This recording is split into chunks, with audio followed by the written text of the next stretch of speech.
Assalamualaikum warahmatullahi wabarakatuh.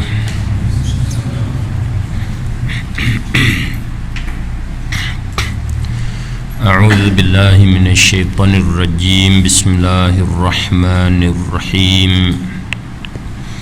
Alhamdulillahi rabbil alamin hamdan yuwafi ni'amahu wa yukafi'u mazidah. Ya Rabbana lakal hamdu kama yanbaghi li jalali wajhika wa 'azimi sultanik. Ashhadu an la ilaha illallah wahdahu la syarika lah. Lahul mulku wa lahul hamdu yuhyi wa yumit wa huwa ala kulli syai'in qadir.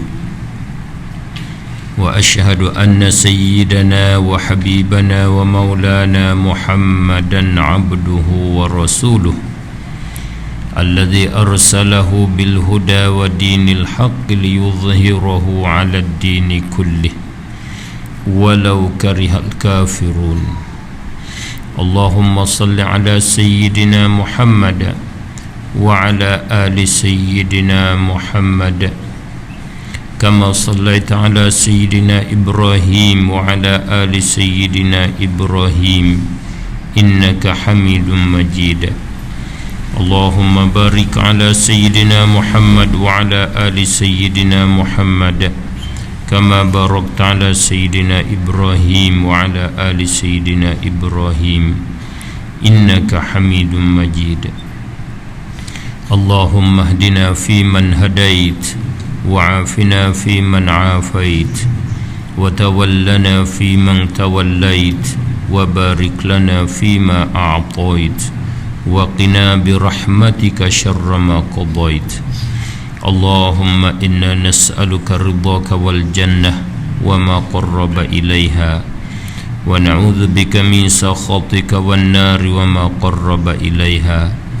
Allahumma ya arhamar rahimin, ya arhamar rahimin, ya arhamar rahimin, waffiqna li isabati as-sawabi wal haqq wa zayyinna bil ikhlasi was sidq wa a'idhna min syarril khalq wa khtim lana bil husna fi lutfin wa afiyah ya rabbal alamin walhamdulillahi rabbil alamin.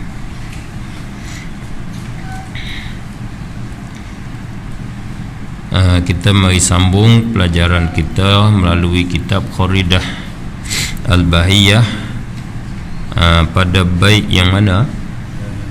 Bait yang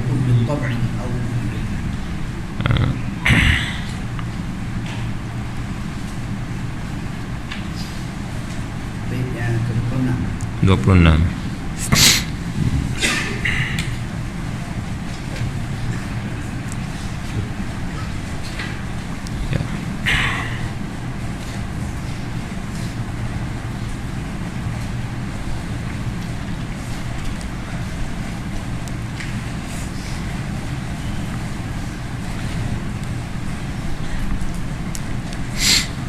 Qala Syekhul Muallif rahimahullahu ta'ala wa nafa'ana bi'ulumihi fid darain amin.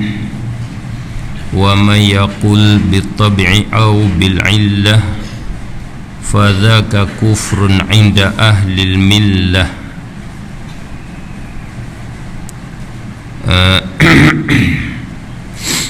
Satu daripada akidah Islamiyah, akidah Ahlus Sunnah wal Jamaah, akidah yang disampai oleh Nabi sallallahu alaihi wasallam sebagai Nabi adalah sebagai pembawa agama al-haq, agama kebenaran, sebagai penunjuk kepada ummah yang sangat-sangat berhajat kepada petunjuk, sangat berhajat kepada lampu. Satu daripada lampu yang sampai kepada kita,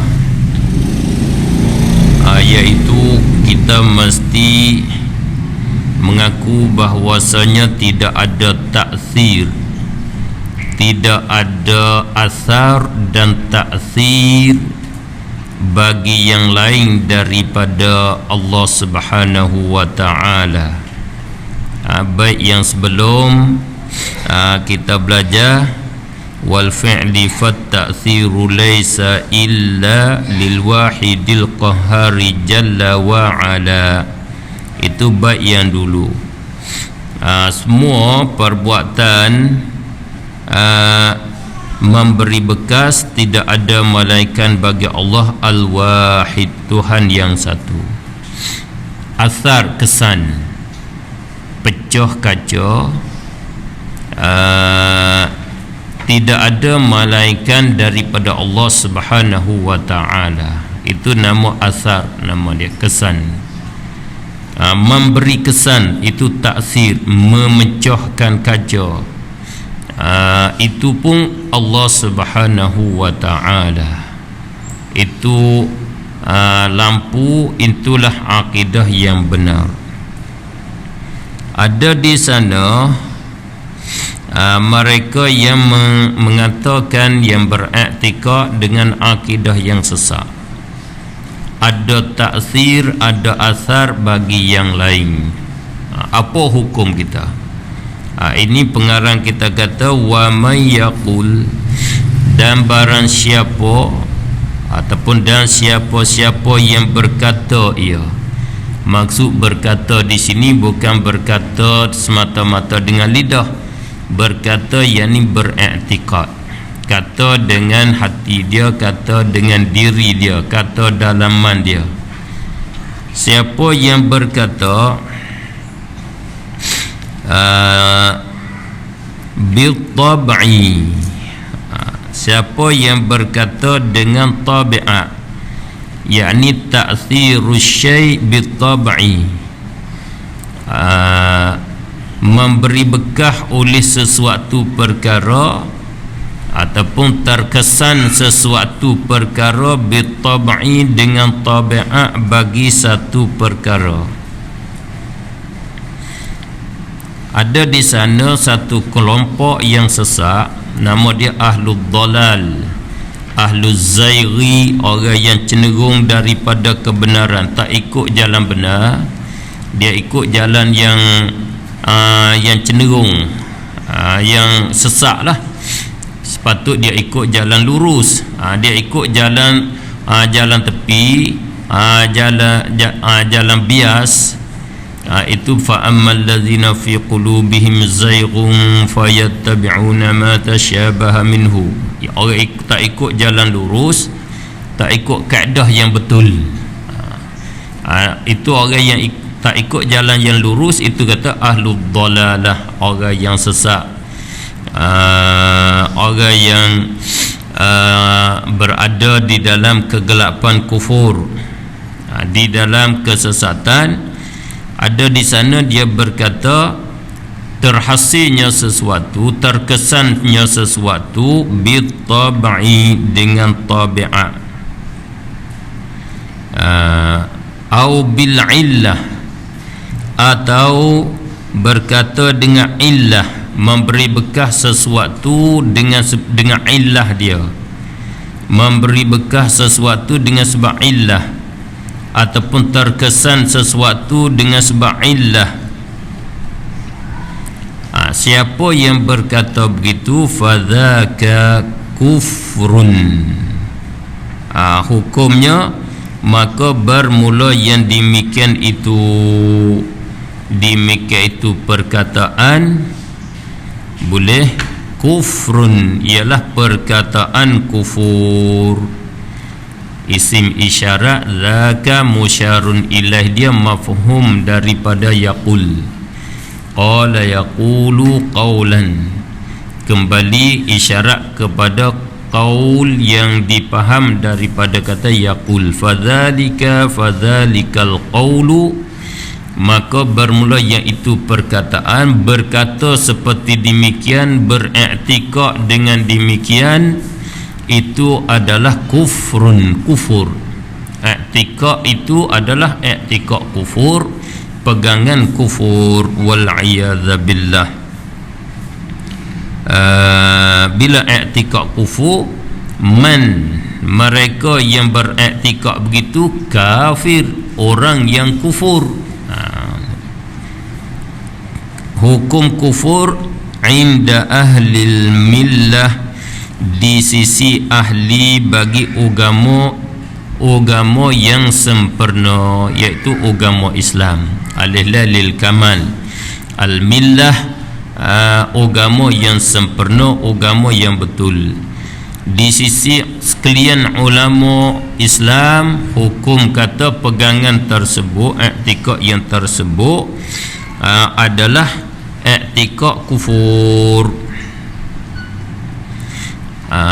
Ringkasnya, kesimpulannya, ada ahli sains dengan istilah kita sekarang, di dalam istilah ulama kita yang tulis di dalam buku, dia kata ahli al-falasifah, ahli falsafah, ahli falsafah nama dia. Ahli falsafah ialah ahli sains, ahli saintis, ahli saintis tentang berlaku sesuatu, ada sesuatu, berlaku sesuatu, mereka i'tikad, mereka percaya bahawasanya berlaku sesuatu dengan tabiat atau dengan illah, tak keluar daripada dua yang tersebut. Tidak ada di sana zat, sesuatu yang memperlaku, yang menciptakan sesuatu. Hanya berlaku sesuatu, ada sesuatu, berlaku sesuatu dengan tabiat dan illah. Itu asalnya. Maka akidah falsafah itu, akidah ahli sains begitu, hukum di dalam agama Islam hukumnya kafir.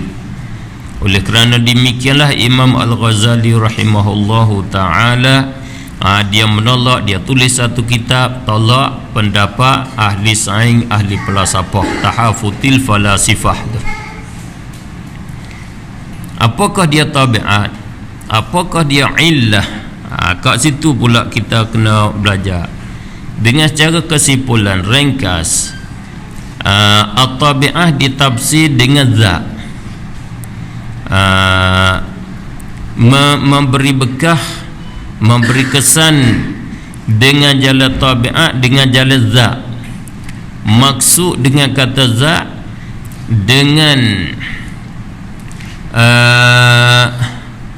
dengan diri bagi sesuatu.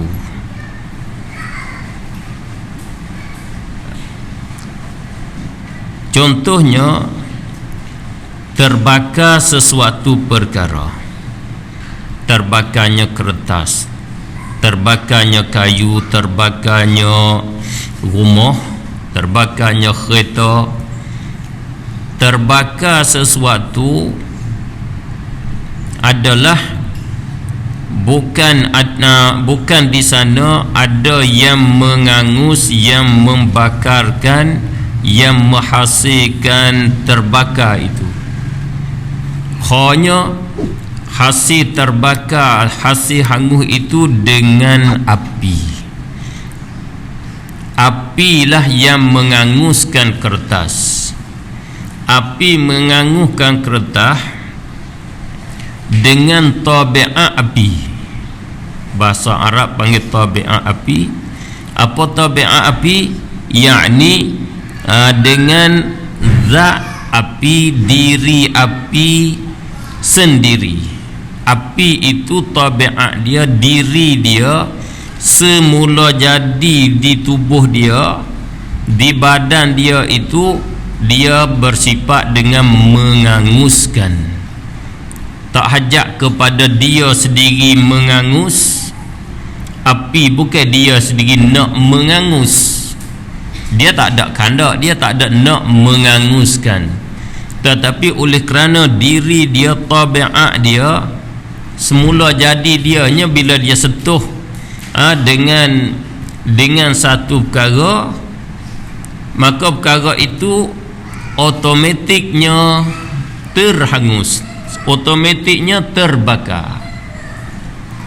Itulah bahasa kita sekarang kata semula jadi. Semula jadi. Hasil sesuatu mengikut semula jadi dia. Apa semula jadi? Yakni semula jadi sesuatu itu dia akan berlaku begitu. Bila air disentuhi oleh panah, air itu akan terangkat dengan secara halus-halus naik ke atas. Itu semula jadi dia. Semula jadi dia akan jadi air yang halus, air yang kecil. Bila dia naik ke atas banyak, dia akan berhimpung. Berhimpung, bila dia banyak pula dia akan jadi hujan. Itu tabiat nama dia, tabiat. Itu akidah yang kufur. Akidah inilah yang majoriti manusia, majoriti ahli dunia dia berpegang begitulah. Dengan maknanya di sana kalau kita tengok kepada makhluk-makhluk Allah Subhanahu wa taala, setiap suatu ada sifat semula jadi dia, ada tabiat dia masing-masing. Nasi, beras, ada tabiat dia, dia mengenyangkan. Dia mengenyangkan. Air ada tabiat dia, semula jadi dia boleh memuaskan dahaga.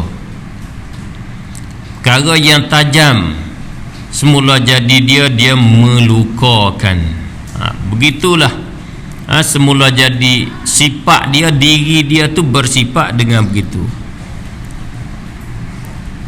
Bila dah begitu, adalah mereka yang beriktikad kata hasil sesuatu, berkesannya sesuatu dengan tabiat bagi sesuatu. Hasil puas dahaga dengan tabiat air, dengan semula jadi air. Dengan makna airlah yang memuaskan dahaga seseorang, dengan tabiatnya, dengan semula jadi diri air. Diri air itu ada di dia sifat memuaskan dahaga, tak payah masuk yang lain. Bila kata kenyang, nasi lah, roti lah yang mengenyangkan. Diri nasi, diri roti ada sifat mengenyang pada dia. Dialah mengenyangkan, bangsa mengenyang kepada nasi, pada roti. Ya, ni dengan tabiatnya diri dia sendiri, dalam diri dia ada sifat mengenyangkan, tidak boleh nak bangsa kepada yang lain. Itulah kita ahli sunnah, kita yang kenal hakikat yang sebenar. Akidah itu akidah yang salah, tak betul dengan realiti, tak betul dengan waqi'. Nak membuktikan kata tak betul ni yang jadi susah. Itu kita yang dapat, kita kena kata alhamdulillah, Allah sudah hidayah kepada kita. Sebab itu saya kata kita orang Islam, orang beriman adalah orang yang cerdik. Orang yang cerdik dengan sebab kita dapat tahu hakikat perkara yang sebenar, dapat tahu realiti perkara. Alhamdulillah. Yang sebenar perkara ini adalah perkara yang baru, perkara yang lemah. Dia tidak boleh memberi kesan dengan diri dia sendiri. Terkesan itu adalah di samping, di sisi dia saja. Yang memberi kesan yang sebenar dengan secara realiti Allah Subhanahu wa taala. Bukti yang besarnya, setengah daripada seketika, setengah daripada api dia tidak boleh menganguskan. Dia tidak mengangus seketika, seperti api pada masa Nabi Ibrahim alaihissalam. Api Namrud, dia membakarkan Ibrahim, tidak menganguskan Nabi Ibrahim alaihissalam. Itu membukti kata api, diri api sendiri dia tidak ada kuasa untuk menganguskan. Kalaulah dengan semata-mata diri dia dapat menganguskan, tentulah tak ada ketinggalan sesuatu pun yang disentuh oleh api dengan tidak terbakar. Bila hasilnya sentuh api dengan sesuatu, tentu terbakar. Sebab diri dia begitu, tabiat dia begitu, kebiasaan dia begitu. Tetapi banyak di sana ada ketinggalan, ada sentuh api tidak terbakar. Sentuh api tidak terbakar yang diantaranya api Fir'aun ketika sentuh Nabi Ibrahim. Nabi Ibrahim tidak terbakar dengan dia. Itu di antara bukti yang besar. Racun tidak memberi kesan kepada sebahagian daripada sahabat, setengah pada sahabat yang minum racun di depan orang kafir. Racun tu dengan tabiat dia memberi kesan mati, tetapi tidak ada kesan sedikit pun. Artinya racun itu dengan semula jadi dia, bukan dia yang memberi kesan. Ada di sana pemerintah yang menghasilkan, yang memberi kesankan. Begitulah seterusnya. Perkara yang mencari keadaan itu sebagai membuktikan kata perkara-perkara tabiat, perkara-perkara yang semula jadi ni bukan memberi kesan dengan sendirinya, kerana ada di sana ada berlaku menyalahi kebiasaan tersebut. Bila ada berlaku menyalahi dengan kebiasaan tersebut, artinya perkara tersebut bukan memberi kesan. Itulah makna ada mereka yang mengata dengan tabiat itu adalah salah. Hak realiti Allah Subhanahu wa ta'ala. Ada fa'il, ada mu'athir di sana. Apa arti illah? Illah asal makna di segi bahasa, maknanya maknanya kerana, sebab,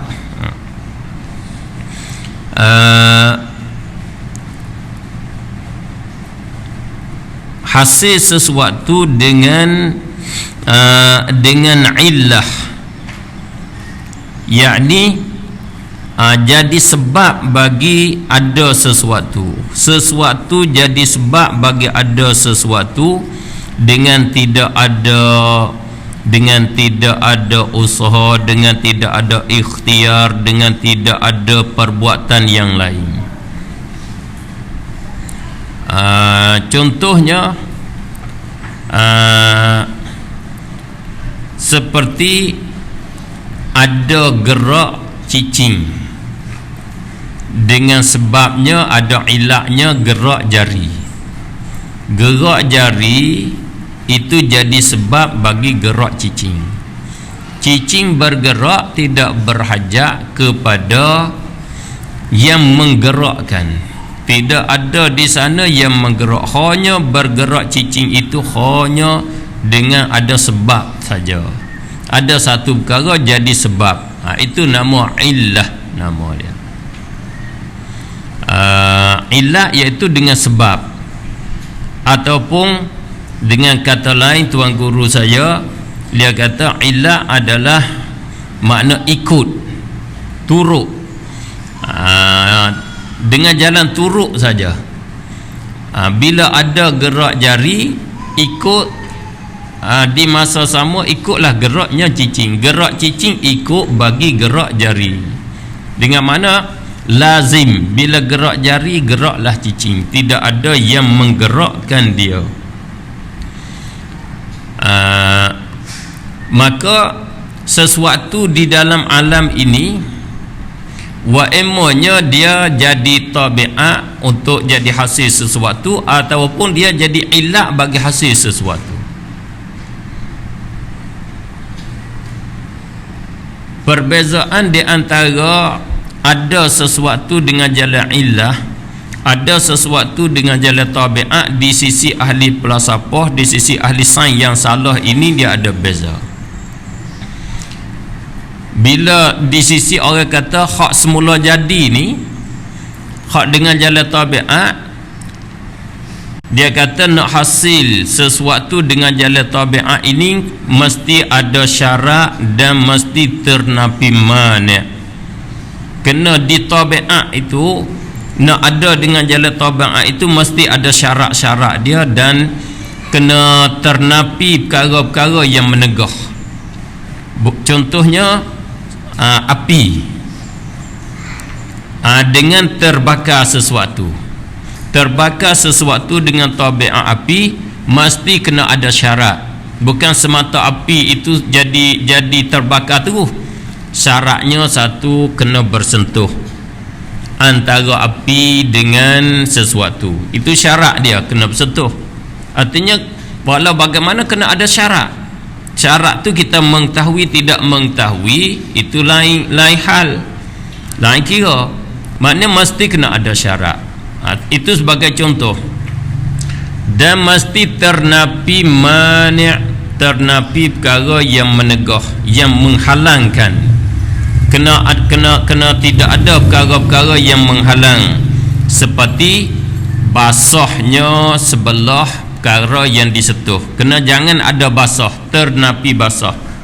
Kertas tak basah, dan api bersentuh, itu cukup syarat hasil dengan automatik.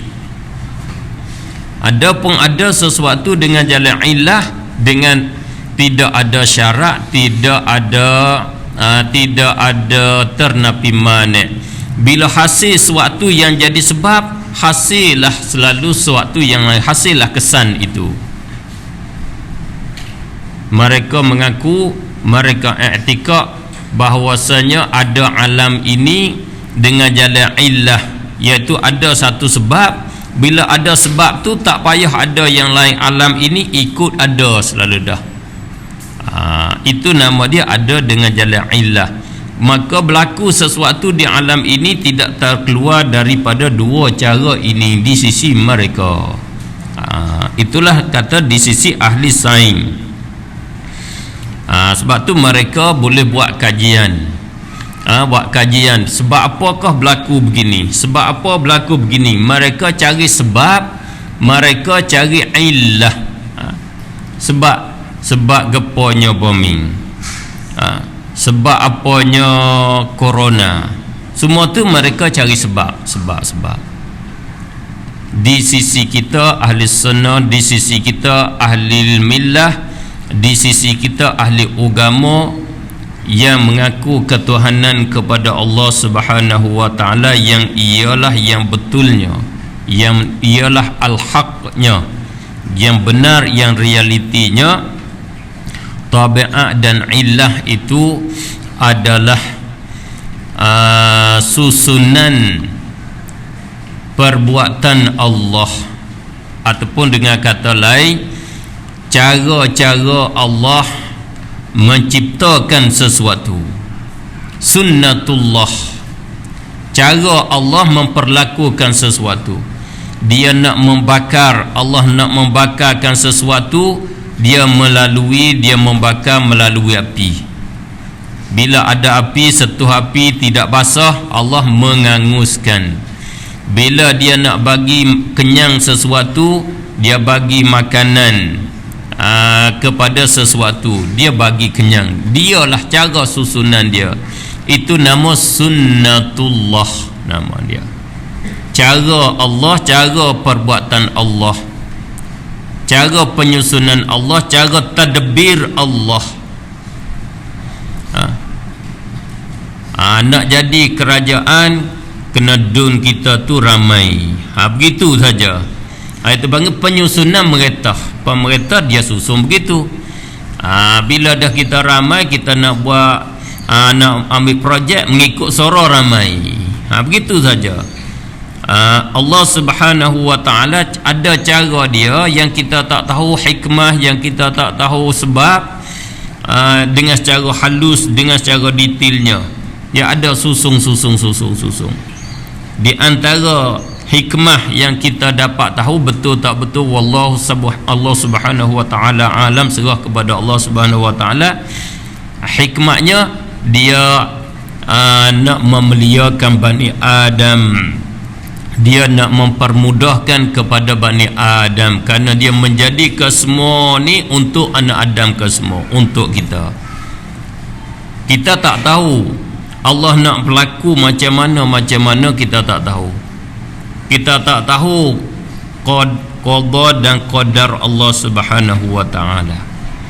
Hanya kita boleh tahu dengan melalui sunnah dia. Itu Allah nak mempermudahkan kita. Bila kita rasa lapar, kita nak suruh, nak minta Allah mengenyangkan kita, kita nak buat macam mana? Itu Allah kata, aku sudah buat atur cara. Bila lapar, bila nak bagi aku kenyang, kamu makanlah. Itu Allah nak mempermudahkan kita. Bila kamu sakit kepala, kamu kena rehat ataupun kena makan pil yang tertentu. Itu saja. Nama dia sunnatullah, demi untuk memuliakan kita, mempermudahkan kita. Kalau Allah boleh buat dengan tidak melalui tabiat, tidak melalui illah, Allah boleh mengerja. Tetapi kalau Allah buat begitu, susah kita, sangat-sangat susah kita, hinalah kita, tak boleh hidup dengan secara teratur kita. Contoh, kita lapar, kita nak kandak kepada kenyang, kita makan. Bila makan jadi bertambah lapar pula, Allah tak bagi kenyang, takkan menyusah kita. Bila kita sakit kepala, kita tidur rehat, dia bertambah sakit pula. Seketika tidur rehat, hilang sakit. Seketika bertambah sakit, tak tahu kita pening. Bila kita nak kepada buah durian, kita tanam pokok durian, keluarnya tubik buah kelapa. Susahnya kita, tak boleh. Maka Allah kata, bila kanak kepada buah durian, kamu tanamlah pokok durian, dia akan keluar buah durian. Kalau kamu nak kepada buah petai, mentanamlah pokok petai, akan keluar buah petai.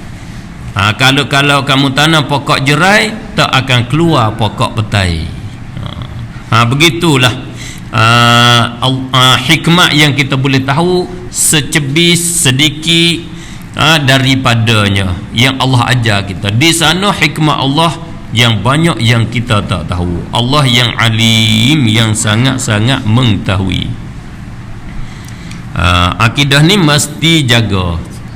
Ini basic di dalam akidah Islamiyah, bukan akidah ahli sunnah wal jamaah saja. Kalau kita tak belajar akidah ni, bila kita belajar secara akademik terus, kita akan jadi kufur.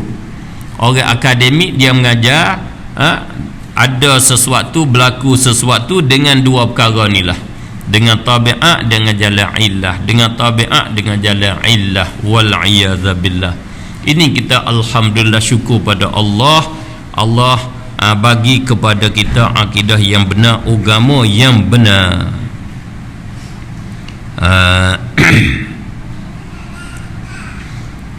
Wa may yaqul bil quwwatil muda'ati fadzaka bid'iyun fala taltafiti. Dan barang siapa yang mengatakan, barang siapa yang berkata ia, yang berektika ia bil quwwah, memberi bekas sesuatu, memberi kesan sesuatu dengan kekuatan, yakni dengan tenaga, al-muda'ah, yang ditaruhkan, yang disimpan taruhkan, dia akan tenaga kekuatan, yakni fi syai' pada sesuatu, fadzaka, maka bermula yang demikian itu perkataan bid'iyun, itulah yang dinamo yang bangsa bid'ah. Nama rekaan yang bercanggah dengan yang benar, bercanggah dengan kaedah Al-Quran, kaedah Al-Hadis dan asar daripada salafus salah dan daripada ijma' ulama muslimin. fala taltafiti, maka jangan berpeduli oleh engkau, jangan berpaling kepadanya, yakni jangan peduli. Kita jangan ambil tahulah. Ada di sana mereka yang mengatakan sesuatu tidak boleh memberi bekah dengan tabiatnya. Api tidak boleh menganguh dengan tabiatnya, dengan zatnya, dengan sifat semula jadi dia. Air tak boleh membuahkan dahaga. Yang menganguh, yang membuah dahaga iaitu satu tenaga yang ada pada api yang Allah taruh kat situ, iaitu dengan panas yang Allah letak pada api. Api tak boleh. Api tidak boleh memberi bekah. Hanya api memberi bekah dengan panas yang Allah letak padanya. Air boleh membuahkan dahaga bukan dengan semata air, dengan tenaga kekuatan. Hari ini dipanggil zat, vitamin yang ada di dalam air itulah. Dengan tenaga itulah air boleh memuaskan dahaga. Itu quwwah. Itu pegangan satu firqah yang sesat. Itu kata bid'iyun, satu pegangan i'tikad yang bid'ah yang sesat namanya. Ini akidah yang tidak ajar, yang berpegang dengan dia oleh salafiyah, tetapi yang dia tidak ajar dengan secara terus, dengan secara lazim perkataan mereka. Di dalam buku mereka tak ada, tetapi dengan secara lazim perkataan mereka ada. Mereka mensyirikkan japi-japian, mereka mensyirikkan air yang dibaca bismillah dan upamanya dinama air tawar, air ruqyah. Tak boleh, syirik. Kemudian bila di soal kata macam mana pula hubung kait dengan ubat-ubat doktor. Bila kita pergi ke klinik, doktor bagi ubat. Dengan ubat takkah jadi syirik? Mereka kata dengan ubat tak jadi syirik, kerana ubat ada kekuatan, ada ubat, tenaga ubat boleh memberi kesan. Itu maknanya di sisi dia mengaku bahawasanya ubat boleh memberi kesan dengan tenaga yang ada pada ubat, kekuatan yang ada pada ubat. Itu salah, bid'ah. Itu bid'ah namanya. Tak betul. Ubat dengan air yang dijapi sama saja pada pihak, sama kosong, tidak ada sifat taksir, tidak ada sifat yang memberi kesan, tidak ada kesan baginya, tak ada. Di sisi akidah yang betul Ahlus Sunnah wal Jamaah, Allah sahajalah yang memberi kesan. Cumanya air biasa Allah tidak taruh kekuatan untuk menyembuh penyakit. Hanya Allah taruh padanya kekuatan boleh memuaskan dahaga. Di ubat, bahan-bahan yang jadi ubat, Allah taruh kekuatan yang Allah menyembuhkan penyakit dengan dia. Seperti Allah taruh kekuatan panas pada api yang Allah mengangus dengan dia. Begitu saja perbezaannya. Bila Allah Subhanahu wa ta'ala kehendak nak membakarkan sesuatu dengan air, boleh. Dengan air pun Allah boleh membakarkan, Allah boleh mengubah. Allah nak memuaskan dahaga dengan api pun boleh. Itu pekerjaan Allah Subhanahu wa ta'ala. Allah boleh tukar air. Allah taruh pula dengan di dalam air, taruh tenaga boleh menghilangkan sakit. Boleh, tidak ada masalah. Itulah kita Ahlus Sunnah wal Jamaah. Itulah ajaran kita dan i'tikad kita. Oleh itulah kita ke semua perkara Bila kita nak menghasilkan satu perkara, kita nak menolak satu perkara, kita kembali kepada Allah Subhanahu wa ta'ala. Kita kembali pada Allah, sebab Allah lah yang boleh memberi kesan, Allah lah yang mengubahkan sesuatu. Alhamdulillah.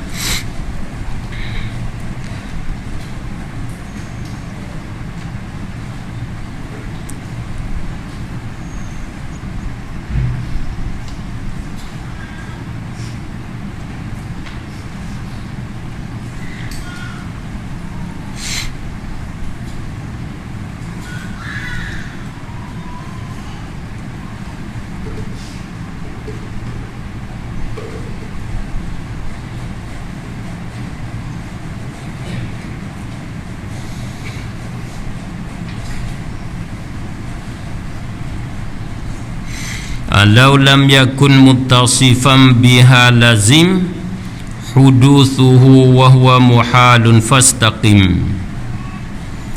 Lau lam yakun, jikalau tidak ada ia Allah Subhanahu wa ta'ala, kembali pada asal.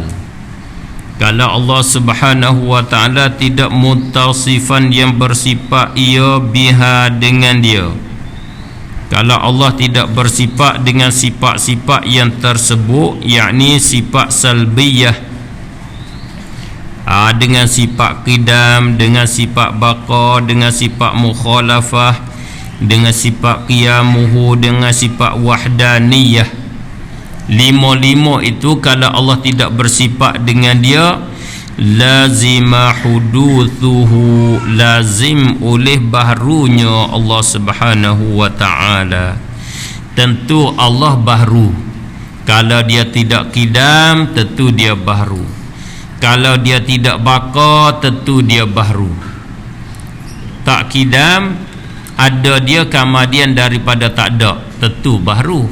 Kalau ada kamadian pada tak ada, baharu. Tapi yang kurang sikit kita nampak, bagi kita yang bodoh, kalau Allah tidak baqa, Allah baharu juga. Situ kita tak nampak. Sebab baqa ni dia ternapil sebelah hujung, sebelah awal dia qidam. Dia qidam tapi dia binasa. Dia tak kekal, dia terima binasa ataupun dia binasa. Bila dia binasa, lazim baharu. Mesti baharu, artinya bukan qidam dia. Qidam itu kita kata sahaja, hakikat realiti dia bukan qidam. Sebab apa? Sebab tiap-tiap perkara terima ada dan terima tiada, dia tidak bersifat dengan qidam. Tentu dia mungkin. Kalau mungkin, dia tak boleh tak boleh nak berat sebelah, nak ambil sebelah tetap ada, tak boleh. Bila dia hilang, bila dia menasa, artinya dia terima hilang. Bila terima hilang, dia terimalah ada. Ada dia itu sebagai ada yang jaiz, bukan ada yang wajib. Bila ada dia jaiz, itu tanda baharu. Itulah perkara baharu. Tiap-tiap perkara yang terima ada dan terima tiada, itu nama dia perkara yang baharu. Katakanlah seterusnya, kalau dia seperti perkara baharu, tentu dia baharu. Kalau dia tidak berdiri dengan sendiri, dengan bahawa dia ada pada yang lain, dia ada dengan sebab yang lain, itu baharu.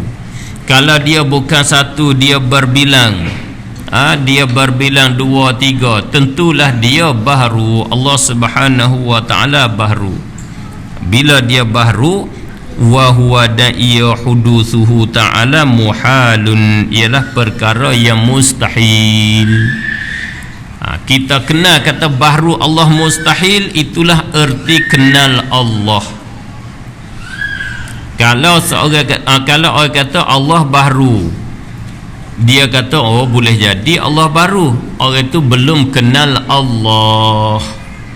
Itu makna kita kenal Allah, kenal sifat-sifat Allah, kenanya sifat wujud dia, kenal sifat qidam dia, kenal sifat baqa dia. Apa arti kita tahu kenal sifat wujud qidam?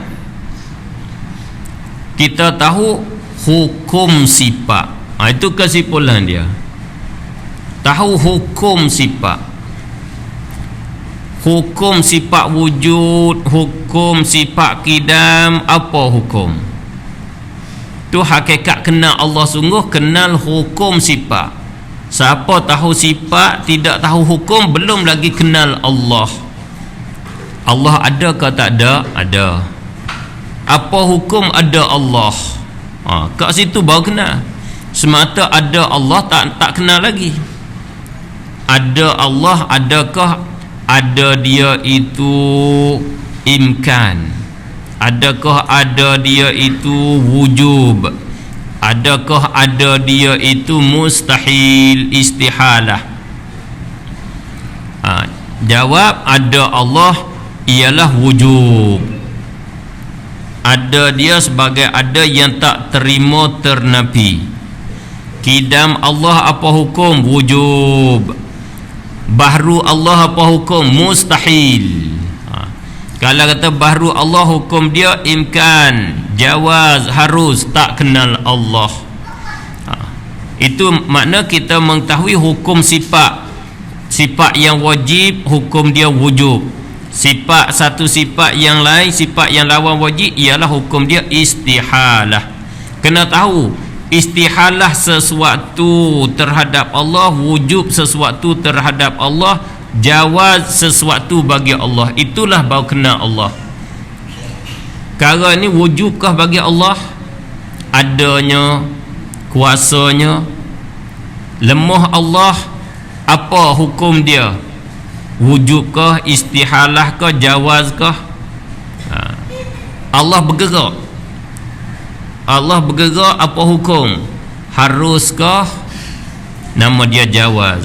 Mustahilkah atau wujub? Boleh jadi Allah bergerak sebab dia perkara hidup. Dan hidup boleh bergerak, boleh diam.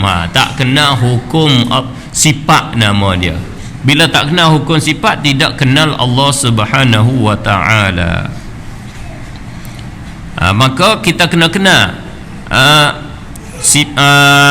sifat salbiyah, hukum dia wujub. Lawan sifat salbiyah, hukum dia muhal, hukum dia mustahil. Wa huwa muhalun, dan ia mustahil. Fastaqim, maka hendak istiqamahlah oleh engkau. Itu sebagai nak tatmim, nak mespernakan baik saja. Tapi tak sunyilah ada di sana pengertian makna yang boleh kita nak ambil pengertian. Bila dah kita berakidah di atas akidah yang benar, kita berterus di atas kebenaran itu. Itu fastaqim, hendaklah kamu tegak dan terus di atas akidah yang betul. Istiqamah iaitu bermukim, berterus di atas sesuatu. Bila kita ada duduk di atas sesuatu, kita duduk di atas kebenaran, kita kata Allah ada, kita terus dengan kata kita kata Allah ada. Itu nama kita istiqamah. Jangan tukar. Li'annahu yufdi ila tasalsuli wad dawri wa huwa al mustahilul munjali. Sebab apakah boleh kata lazim bahru?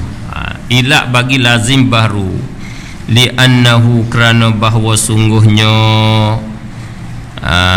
itu mafhum, raja' isim dhamir mafhum, iaitu adamut tisafihi ta'ala biha, tidak bersifat Allah dengan sifat salbiyah yang lima itu, yufdi, membawa ia ila tasalsuli, kepada tasalsul, membawa kepada tasalsul, iaitu berhubung-hubung dengan tidak ada kesudahan pada masa kebelakangan, pada masa yang telah dulu.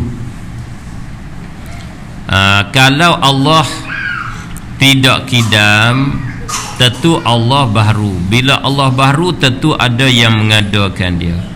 Yang mengadakan dia tentu baharu. Bila baharu berhajat kepada yang mengadakan dia yang sebelumnya. Yang mengada yang sebelum berhajat kepada yang mengada yang sebelum itu tasalsul. Maka tasalsul maklum wahwal mustahilul munjali, iaitu mustahil yang terang. Awid dauri atau membawa kepada wad dauri, dan membawa kepada daur, berpusing balik. Bila Allah baru, tentu ada yang mengadakan dia. Yang baru, yang mengadakan dia itu mesti berhajat kepada yang mengada. Siapa yang mengada? Yang mengadakan dia iaitu Allah. Dia mengadakan Allah, Allah mengadakan dia, daur. Itu mustahil al-munjali namanya. Itulah kalau Allah tidak bersifat dengan sifat yang lima, tentu membawa kepada tasalsul dan dur ke semua. Cuma kena pakai dalil akli yang pendek, ada yang kena pakai dalil akli yang panjang. Kalau wahdaniyat nak nampak kata Allah itu bahru, kalau dia tidak wahdaniyat itu kena panjang sikit. Kalau Allah tidak wahdaniyat, Allah berbilang. Bila berbilang, mesti kedua-dua dia tu bermuafakat, ataupun mesti kedua-dua itu tidak bermuafakat masing-masing. Kedua-dua itu natijah dia lemah kedua-dua. Allah lemah dan syarik dia lemah. Bila lemah, tentu dia bukan Tuhan, dia perkara yang baru. Itu baru jadi kembali kepada baru. Kena pakai langkah-langkah dia tu panjang sikit. Itu saja. Bila baru, kembali kepada membawa pada daur dan tasalsul. Fahuwa, maka ia Allah subhanahu wa ta'ala al-jalilu, dialah Tuhan yang jalil. Apa Tuhan yang jalil? Itu mana Allah jalla, Allah azza wa jalla, Allah yang bersifat dengan aziz, Allah yang bersifat dengan jalil. Jalil yang bersifat dengan kebesaran,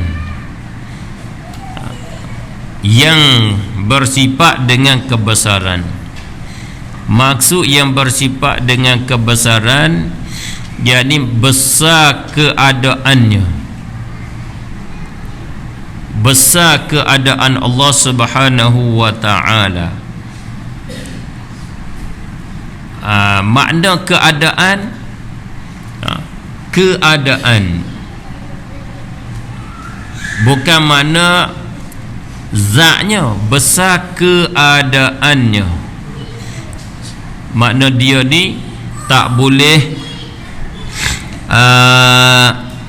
nak banding dengan mana-mana sesuatu. Kalau banding dengan mana-mana sesuatu, sesuatu yang lain jadi kecil, rendah, remeh, tak boleh nak berbanding. Dia sangat-sangat besar, jalil.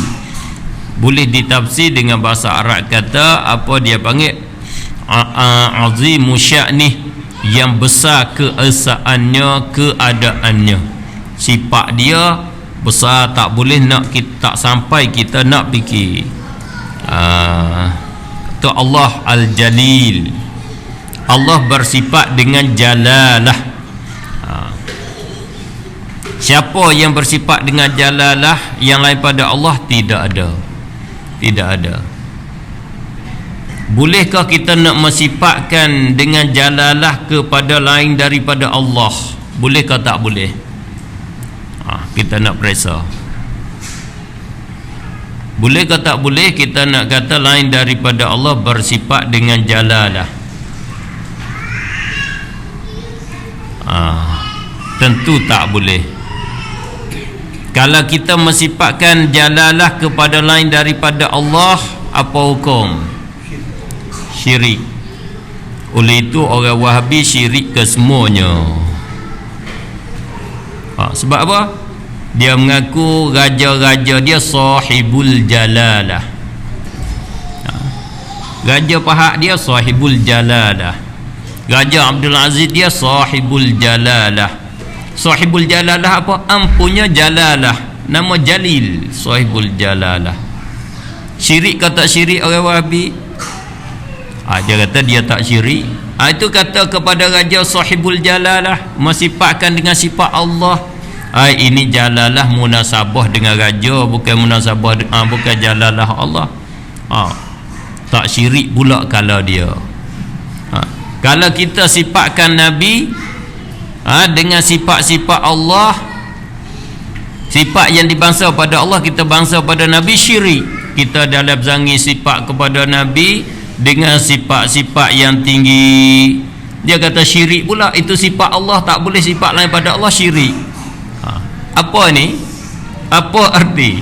Itu kata sesat, kaedah yang sesat, definisi ataupun silibus yang sesat.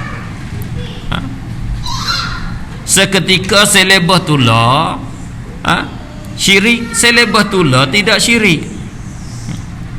Kita mengada-ngadakan perkara tidak mengada oleh Nabi, bid'ah. Dia mengadakan perkara yang tidak mengadakan oleh Nabi, nama dia tak panggil bid'ah, dia panggil maslahah.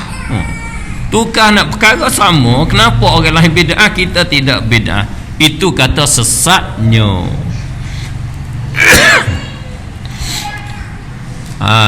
Oleh itu kaedah syirik bukan tentang nama. Allah Subhanahu wa taala sendiri mensifatkan Nabi sallallahu alaihi wasallam dengan sifat yang Allah mensifatkan dia. Cuba baca sifat Nabi dalam Al-Quran macam mana.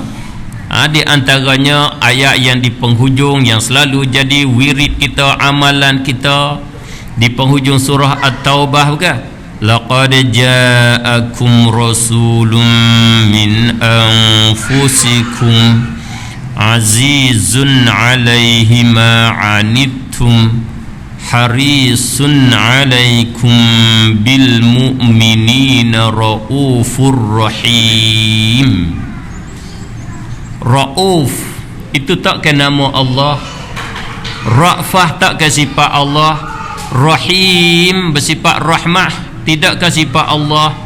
Bismillahirrahmanirrahim, awal-awal Al-Quran Allah mensifatkan dia dengan Rahim. Di ayat ini Allah mensifatkan Rasul dengan kata Rahim, wa kana bil mu'minina raufur rahim. Syirik ke Allah? Allah ajar syirik ke? Tidak. Oleh itu syirik bukan tentang persamaan tentang nama, bukan semata kita semata bangsakan sifat yang sifat itu pada asalnya sifat bagi Allah, kita bangsa kepada yang lain jadi syirik, bukan.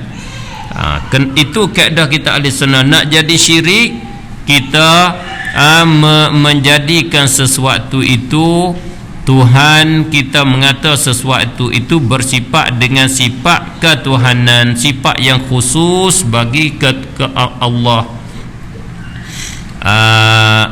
Adapun sifat yang boleh bersekutu pada namanya, bersekutu pada sebahagian, bukan dengan sama dengan Allah, itu tidak jadi syirik. Seperti Allah mengetahui, kita mengetahui. Kalau tidak, kita tak boleh panggil seorang itu alim. Boleh nak kata Imam Syafi'i alim? Syirik, sebab Allah lah yang alimnya. Imam Syafi'i kata alim, syirik kerana sama dengan Allah. Bolehkah kita nak kata kita mendengar?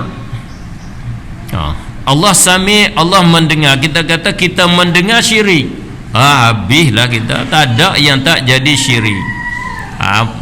Yang jadi syirik, Imam Syafi'i alim, ilmu Imam Syafi'i seperti ilmu Allah, itulah yang jadi syirik. Adapun ilmu Syafi'i ialah ilmu yang diberi oleh Allah. Ilmu Syafi'i tidak mengetahui perkara yang gaib. Dia boleh mengetahui perkara yang gaib dengan diajar oleh Allah dan upamanya. Itu tidak syirik. Itulah ajaran kita ahli sunnah wal jamaah.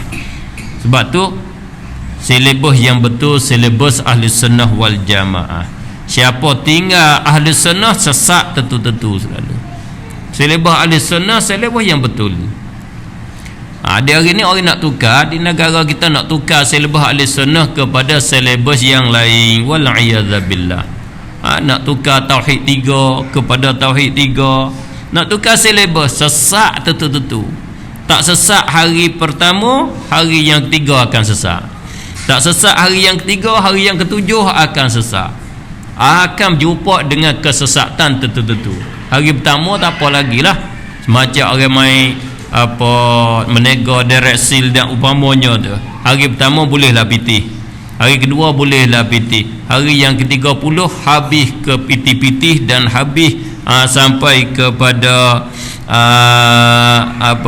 harta-harta, habis ambil sampai kepada tali tangan, tali tekak isteri, bukan pitih saja dak, terutang pula. Akhir dia akan jumpa dengan perkara itulah. Begitulah kalau kita tinggal silibus ahli sunnah, tinggal ahli sunnah, kita akan jumpa dengan kesesatan yang terang-terang. InsyaAllah Allah jaga kita. Allah Jalil, mana Allah yang besar sifatnya, besar keadaannya. Wal Jamil, dan Allah bersifat dengan Jamil. Dia bersifat dengan Jamil, bersifat dengan Jamal. Maksud dengan dia bersifat dengan sifat Jamal, sifat kesempurnaan, sempurnanya Allah Subhanahu wa taala. Bila sempurna, perkara sempurna itulah nama perkara Jamil. Orang jangan, orang comel, kerana dia sempurna lah dikatakan dia comel. Kalau dia tak sempurna, ada kekurangan, tak panggil comel. Hidung macung, tuai putih cenderung kepada kekuningan atau kemerahan, tinggi, comel tak? Comel. Tapi kalau mata buta, hidung macung, putih, tinggi, comel tak comel? Tak comel, mata buta. Sebab tak sempurna, ada kekurangan. Nak kata comel, kena cukup sempurna, baru comel sungguh. Maka siapakah yang bersifat dengan comel yang sebenar? Allah Subhanahu wa ta'ala. Apa arti Allah comel? Apa arti Allah Jamal? Iaitu Allah bersifat dengan segala, Allah sempurna, bersifat dengan segala sifat kesempurnaan, tidak ada kekurangan padanya. Itu mana Jamil Allah Subhanahu wa ta'ala. Mana comel ni dia kena mengandungi dua. Jamal kena dua. Satu bersifat dengan kesempurnaan, yang kedua tak ada kekurangan. Dia tu putih lagi pula dia tidur macung, itu kesempurnaan dia, dan tidak ada kekurangan. Jangan ada kekurangan. Kalau ada kekurangan, walaupun sudah ada hak sempurna, ada kekurangan, itu tidak comel lagi, tak cukup sempurna. Itu mana Allah Jamil. Bukan mana Allah comel lawa ni dengan mana Allah hidung macung, Allah putih, Allah tak ada tumbuh janggut, tidak tumbuh misai. Sebab orang ada janggut, ada misai, tak comel, tak lawa. Sebab apa? Tengok seperti orang asli misalnya. Itu khayalan manusia. Dia comel, dia sengkar kata comel kat hidung, comelnya comel kat pipi, comel kat dahi. Itu manusia, dia tak pernah tengok perkara yang comel, yang lawa, lain daripada bersifat berbentuk manusia. Hakikat yang sebenar Allah Jamil, Allah Jamal, iaitu Allah bersifat dengan kesempurnaan dan ternapi daripadanya segala kekurangan. Itulah makna Jamilullah, Jamalullah.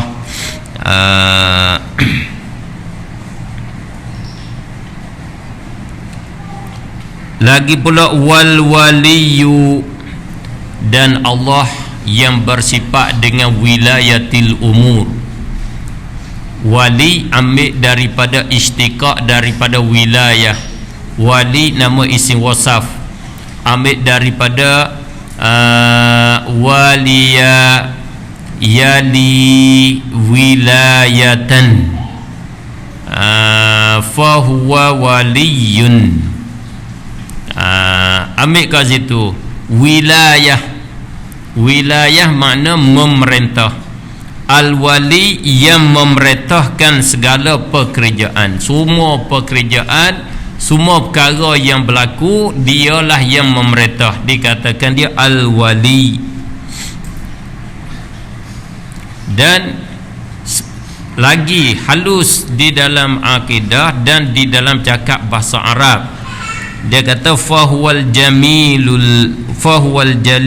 wal jamilu wal wali. Dengan mana maka ia hanyalah, maka dia sahajalah, Allah sahajalah al-waliyu yang memerintah sekalian perkara. Itu halus, mana dia sahaja, tidak ada yang lain yang jamil, tidak ada yang lain yang jalil, tidak ada yang lain yang jadi waliul umur, yang bersifat dengan wilayatul umur, memerintahkan segala perkara. Di sana wali di dalam bahasa Arab beberapa erti.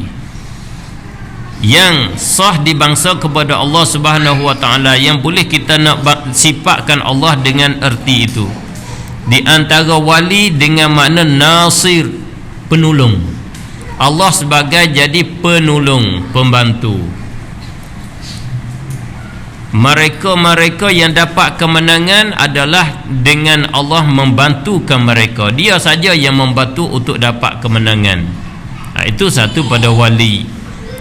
Dan wali juga dengan makna kekasih. Allah waliyul mu'minin. Allah wali bagi orang yang mukmin, kekasih bagi orang yang mukmin. Tetapi yang lebih munasabah di dalam bab ketuhanan Allah, wali dengan mana yang memerintahkan pekerjaan. Itulah sifat ketuhanan yang sebenar, yang hampir sama dengan makna, dengan arti Rabbul Alamin. Rabbul Alamin iktibar dia mengatur, panggil Rabbul Alamin. Iktibar dia yang memerintahkan, dia hak jadi kerajaan nak retah sesuatu, dia retah dengan nama dia pemerintah, nama dia wali, nama dia. Lagi pula wattahir, dan yang bersih daripada tiap-tiap kekurangan, yang bersih daripada tiap-tiap barang yang tidak layak dengan dia, nama tahir. Kalau tahir kita manusia makhluk, makna bersih daripada kekotoran. Kita tak ada daki, tidak ada kuman, tidak ada najis, nama tahir nama. Allah tahir, bersih suci daripada kekurangan, bersih suci daripada segala perkara yang tidak layak, sifat-sifat yang tidak layak dengan dia. Al-Quddus, ini sifat Allah ataupun nama Allah kembali kepada sifat salbiyah. Tahir, bersih daripada kekurangan.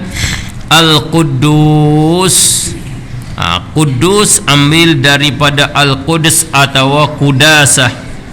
Al-Qudasah makna at-tuhru at-taharah, makna bersih juga. Al-Quddus masuk dalam mubalaghah, nak melampau daripada tahir.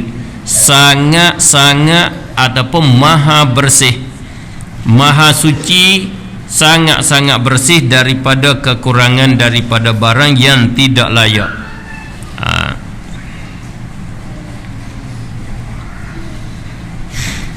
War-Rabbu, dan dia juga Allah, fahuwa, dan dia sajalah Ar-Rabbu, dia sajalah Rabb, dia sajalah Tuhan. Ar-Rabb, Tuhan. Apa makna maksud Tuhan? Tuhan iaitu di dalam bahasa Melayu kita tuan. Ini pada lah yang pertama-tama memberi arti Tuhan. Sekadar yang saya tahulah, kalau kita tengok di dalam kitab Melayu, tak adalah ulama kita Melayu mentafsir makna Tuhan dengan makna Melayu, dengan bahasa Melayu betul-betul, dengan makna mufrad, dengan tidak murakkab. Pada dia cari bahasa, cari bahasa Melayu. Tuhan ialah bahasa Melayu tuan. Sebab apa? Sebab Rabb di dalam bahasa Arab makna dia Malik, tuan. Allah Subhanahu wa taala Rabbul Alamin, tuan bagi sekalian alam. Apa makna tuan? Makna tuan, dia pemilik bagi sesuatu. Dia ada hak nak memerintahkan sesuatu yang dia milik. Sesuatu yang dia milik bila berlaku dia bagi, dia ambil balik, dia menghancur, dia menambah, itu dialah yang memperlakukan dia. Itu nama dia Malik, itu tuan. Tuan ni iaitu dia pemilik, dia yang milik hak untuk nak melakukan perkara milikkan dia. Sebab tu kata Tuhan dengan makna tuan. Kenapa tak kata tuan? La ilaha, tidak ada tuan. La ilaha Rabbil Alamin, tuan bagi sekian alam. Melayu kata Tuhan. Oleh itu barangkali, itu saya tambah, oleh kerana Allah Subhanahu wa ta'ala dia bukan tuan bagi satu perkara, dua perkara, 10 perkara, 1 juta perkara. Allah jadi tuan semua perkara. Bila dah dia tuan semua perkara, itu maknanya dia maha tuan, sangat-sangat jadi tuan, sangat-sangat banyak milikkan dia. Bila sangat banyak, orang Melayu bila melampau begitu, bila waw berhipung dengan nun, bila dia melampau, dia tukar waw itu jadi ha, jadi h. Orang Melayu melampau, orang tu melampau jadi tuan, yakni milikkan dia tu banyak, kata Tuhan. Oh, tahu kat mana begitunya. Mubalarah dia. Sebab bila tuan ni dia ringan sebut, bila Tuhan tu dia besar sebut. Suara dia kena guna suara jadi ego sikit.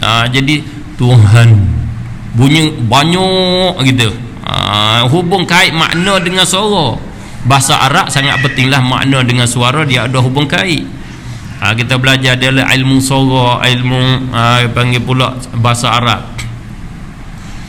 Tahu gitu banding dengan kata bahasa Melayu kita, orang 50-an, orang 60-an dia panggil orang tua. Tahu itu? 50-an, 60-an tu dia panggil orang tua. Bila orang 50-an, 60-an tu tak nampak kata tua, dia kata, macam mana nampak muda? Itu isyarat kata tua dah tu. Kan mana nampak muda? Berapa umur? Umur saya 60. Allah, nampak muda. Makna 60 tua di sisi kitanya. Tapi bila dah orang umur 80, 90, 100, dia panggil orang tu orang apa? Orang tua. Tak kata orang tua dah, orang tua. Cuba tengok kitab Melayu, dia kata orang tua ke orang tua. Kitab Melayu dia tulis dengan ha, dengan h, tua. Sebab apa boleh kata tua, tak kata tua? Sangat tua, nak mati dah, nak mampus dah. Dia kata tua pula. Dia tukar waw tu dengan ha, dia panggil. Tukar waw dengan ha, jadi tua. Ni pun demikian juga. Tuhan bila dah banyak milikkan dia, kata Tuhan. Tuhan itu iaitu tuan yang banyak milikkannya, yang sangat-sangat banyak milikkannya. Betul tak betul? Wallahu a'lam. Itu satu perkara bid'ah. Bid'ah yang tak salah erti dia, yang tak salah maknanya. Itu arti Tuhan yang sebenar. Itu makna Rabb. Siapakah Rabb? Iaitu Allah Subhanahu wa taala. Fa huwa Rabb wa Rabbu, dialah Rabb. Apa Rabb? Tuhan. Tuhan. Apa Tuhan? Yang semua perkara milikkan dia. Yang jadi tuan, yang memilikkan semua perkara. Tidak ada sesuatu yang terkeluar daripada miliknya.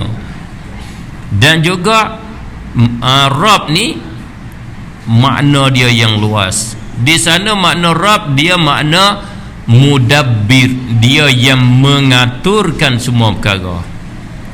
Matahari naik, matahari jatuh, jadi siang, jadi malam, ada air, putus air, Qulillahumma malikal mulki tu'til mulka man tasha.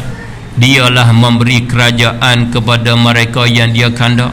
Satu hari dia bagi kepada FH, satu hari dia bagi kepada PZ pula. Dialah belaka ke semuanya, mudabbir, yang mengaturkan pekerjaan kesemuanya.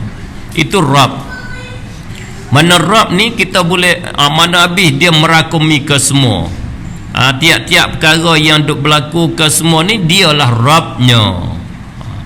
Itu kata Allah Rabbul Alamin.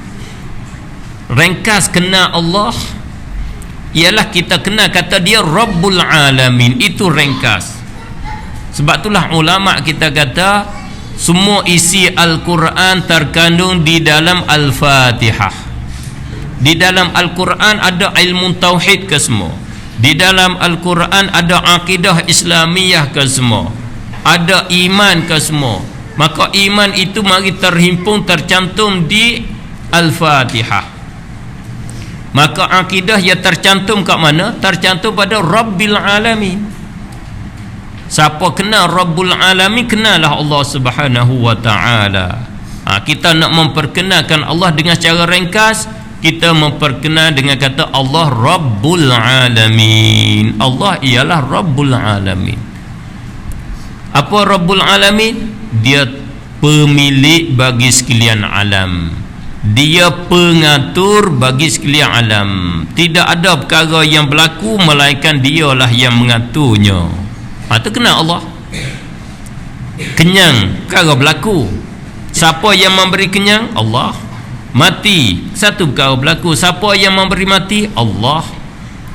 Sehat, siapa memberi sehat? Sehat, satu perkara berlaku. Allah yang memberi sehat. Sembuh, siapa yang memberi sembuh? Allah. Itu makna dia Rabbul Alamin. Ringkas, lapar Rabb, lapar jami' nama dia. Bahasa Arab, satu lapar yang menghimpunkan makna yang banyak. Itu kelebihan bahasa Arab. Kelebihan bahasa Arab, bahasa dia boleh bercakap pendek, boleh menghimpunkan makna yang banyak. Makna yang banyak di dalam sebuah Al-Quran dia boleh cantum di dalam perkataan Bismillahirrahmanirrahim, Alhamdulillahi Rabbil Alamin, sampai kepada waladdallin, tercantum di dalam situ. Itu mana Allah Rabb. Mesti kita kenal Allah ialah Rabb, dialah Tuhan yang sebenar. Dengan mana dia pemilik, dia pengatur, dia menjadi, dia yang mentakdir, dia yang menyembuh, dialah yang memberi sakit. Al-Ali, yang sangat tinggi. Ali yang ambil daripada ulu, ala ya'lu uluwan. Uluun makna tinggi. Kalau perkara tinggi dia kata ali. Al-ali itu perkara tinggi. Bila perkara itu sangat-sangat tinggi, dia datang dengan sifat sirat mubalaghah, al-aliyu. Aliyun, orang yang nama Ali tu bahasa Arab tu kena ada tasydid dia, bukan Ali saja. Kita Melayu Ali saja. Arab yang benar, yang betul aliyun. Ali yang sangat tinggi, yang maha tinggi. Maksudnya Allah sangat-sangat tinggi qadarnya, sangat tinggi sya'annya, sangat-sangat tinggi sifatnya. Itu makna aliyullah. Uluwullah bukan uluwuz zat. Bukan zat dia tinggi seperti pokok kelapa, tinggi gitu, pokok tamar tinggi, bukan begitu.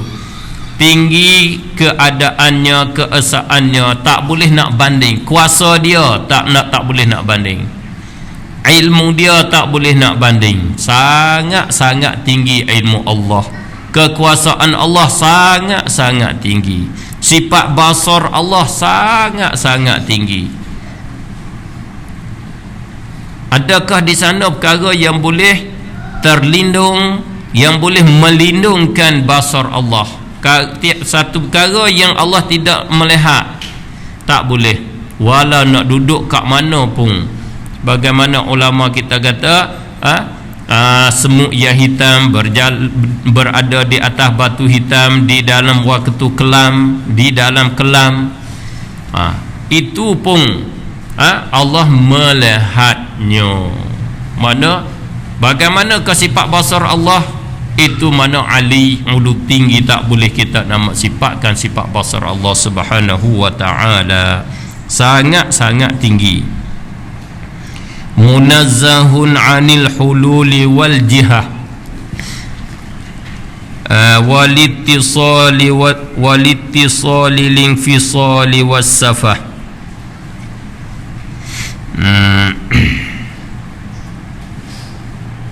Satu bait lagi untuk sampai pada stesen dia, masuk cara sifat ma'ani yang kemudian. Munazzahun, yang bersih ia Allah, yakni huwa munazzahun, dia yang bersih, anil hululi, daripada jatuh, mengambil tepat. Hulul, kalau hulul sifat di zat, nama dia tupan, ada. Seperti hulul masim di garam, itu tupan masim di garam, dia ada kat situ. Dan juga hulul dia panggil hulul dengan mana jatuh di satu tempat, mengambil tempat. Seperti kita duduk di atas kursi, kita duduk di atas bombing, itu nama hulul, mengambil tempat. Makna dua hulul ada dua arti, makna mengambil tempat, dan hulul dengan mana berserap pada perkara yang lain, ada pada perkara yang lain. Kedua-dua itu Allah bersih, itu kena Allah. Itu mustahil di atas Allah. Allah tidak bersifat dengan hulul. Akidah hulul adalah kafir, akidah kufur.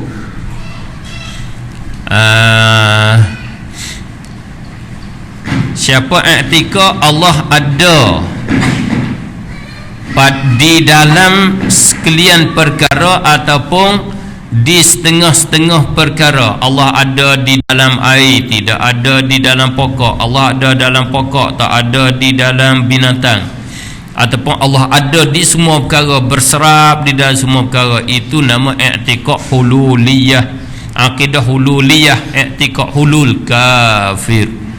Atau Allah mengambil tempat di satu tempat, Allah mengambil tempat di bumi, Allah mengambil tempat di Bukit Tursina, Allah mengambil tempat di atas arash, di bawah arah, di kanan arah. Itu nama i'tikad hulul, i'tikad yang kufur. Tidak ada, Allah tidak hulul pada satu tempat, Allah tidak hulul pada satu perkara. Ada anak hulul pada satu tempat, mengambil tempat. Hulul pada satu perkara, dia berserap di dalam satu perkara. Adapun perkataan ahlillah yang dia kata Allah ada fi kulli makan, Allah ada pada tiap tempat, itu perkataan yang munasabah dengan hal mereka, dengan zauq mereka. Bukan mereka i'tikad hulul. I'tikad hulul adalah kafir walau daripada siapa pun. Ahlillah, ahli tasawuf, Dia kata Allah ada pada setiap perkara, setiap tempat, dengan makna perasaan dia, zauq dia, dia nampak Allah, dia rasa Allah pada tiap tempat. Allah ada di dalam pokok, dengan mana bila dia tengok pokok, dia rasa Allah ada, dia nampak Allah ada, dia rasa Allah, dia mari di dalam perasaan dia. Itu makna dia Allah hulul di dalam pokok. Bukan makna dia iktikad Allah duduk di dalam pokok, Allah mengambil tempat di dalam pokok. Bukan begitu. Kalau hurai dengan bahasa ilmu usuluddin, Allah ada di dalam pokok, dengan mana kita dapat pengertian adanya Allah, kuasanya Allah, ilmu Allah di pokok itu. Di dalam pokok kita dapat tahu Allah kuasa, dapat tahu ketuhanan dia. Dengan kata tinggi sikit, ada sifat Allah di dalam pokok. Tinggi lagi, ada Allah dalam pokok. Ada naik gitu. Bukan makna sifat Allah ada sungguh kat situ, bukan diri Allah ada sungguh kat situ. Yang adanya pengertian dia. Pokok itu sebagai dalil, sebagai penunjuk di atas sifat Allah, menunjuk di atas Allah. Boleh faham? Susahlah kita bukan ahli dia. Ahli dia bercakap begitu, makna dia bercakap mengikut makam. Itu kata mengikut makam. Apa makam? Makam zauq dia, rasa dia, hal dia. Kita ni ke, kita ada beberapa makam. Kita ada beberapa makam. Kita ada doktor, makam dia makam kedoktoran. Kita ada makam orang alim, makam ulama. Tak gitu? Kita ada ahli meniaga, kita ada ahli memelihara. Macam-macam makam. Contoh kita makam kita ahli pelihara lembu. Kita ahli pelihara lembu. Makam kita bila kita tengok lembu, kita nampak apa? Oh, lembu ini kalau bagi makan rupuk cepat gemuk ni, sebab badan dia jenis panjang, kaki dia nampak jenis panjang gini. Kalau kotak-kotak pendek-pendek bagi makan rupuk pun lambat gemuk. Jenis dia kita nampak, sebab kita ahli ke apa? Kita ahli memelihara. Ahli memelihara. Kita nampak di lembu, bila tengok lembu kita nampak apa? Kita nampak cepat gemuknya. Bila kita pegang, mari ahli meniaga pula. Mari ahli meniaga, dia tengok lembu, di atas lembu ni kalau tuan dia nak jual 3,000 boleh ambil, sebab di sana harga dia 5,000. Boleh dah untung kepada kita 2,000. Buat bayar kalori 500, boleh lagi 1,500. Boleh dah bayar asuran Camry kita. Dia kata. Jadi orang ahli meniaga, dia tengok lembu, dia nampak pitih. Dia nampak pitih. Dia nampak lain, sebab ahli lain-lain makam dia. Lembu ni ada 20,000 ni. Dia nampak pitih di dalam lembu. Ahli doktor pula, kalau dia mari tengok lembu mata merah, corona ke apa lembu ni, dia nampak gitu pula. Sebab dia ahli, dia makam dia masing-masing. Dia tak nampak lembu, dia nampak perkara lain. Lembu ni tak boleh bergaul dengan manusia ni, aku ada virus. Kena letak asing-asingkan. Dia baca, dia nampak cara dia pula. Makam dia bercakap, makam masing-masing. Begitu kita makam kita tengok perkara ni, kita tengok semata-mata perkara aja. Orang ahlillah, orang makam dia kenal Allah, dia nampak Allah. Nampak Allah itulah dia kata Allah ada kat situ. Dia bercakap dengan dasar makam dia. Kita kena faham kat situ. Kalau dia bercakap dengan bukan makam dia, dia tak sampai makam lagi seperti kita. Kita yang tak sampai makam itu, Kita kata Allah ada dalam pokok. Kafir kita, mana kita duk rasa Allah ada dalam pokoknya? Kita nampaknya air yang ada dalam pokok pun kita tak nampak. Itu hak realiti dia. Sungguh ada, kita tak nampak lagi. Hak kita nampak pokok-pokok lah kitanya. Hak kita nampak, ni pokok apa? Pokoknya cempaka. Hak cempaka lah kitanya. Boleh jual harga berapa? Boleh jual 2,000 satu batang. Begitu je kitanya. Itu makam kita. Jangan makam kita kata Allah ada dalam pokok cempaka. Tak betul. Salah kita. Sebab bukan makam kita, bukan kelas kita. Kita bercakap gitu, mengelirukan dan menyesatkan yang lain. Menyesatnya kita. Wal jihati, dan bersih Allah daripada jihad, daripada arah. Allah Subhanahu wa taala dia tidak ada arah baginya. Dia arah bagi sesuatu ataupun dia berarah.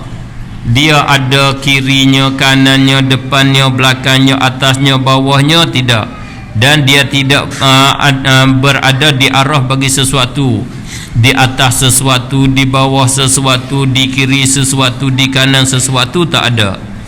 Walittisali, dan berhubung, bersih daripada berhubung dengan sesuatu, dengan makna dia jarak antara sesuatu, antara dia dengan sesuatu itu tidak ada jarakan, duduk rapat, itu nama dia ittisal. Walimfisal, dan bercerai, jarak antara dia dengan sesuatu tu boleh masuk jauh hapiri, ada jarak satu jauh hapiri. Kalau jauh lagi 2-3, jauh lagi 1 cm, satu lagi sampai 100 cm, 1 meter, itu nama dia infisal, bercerai.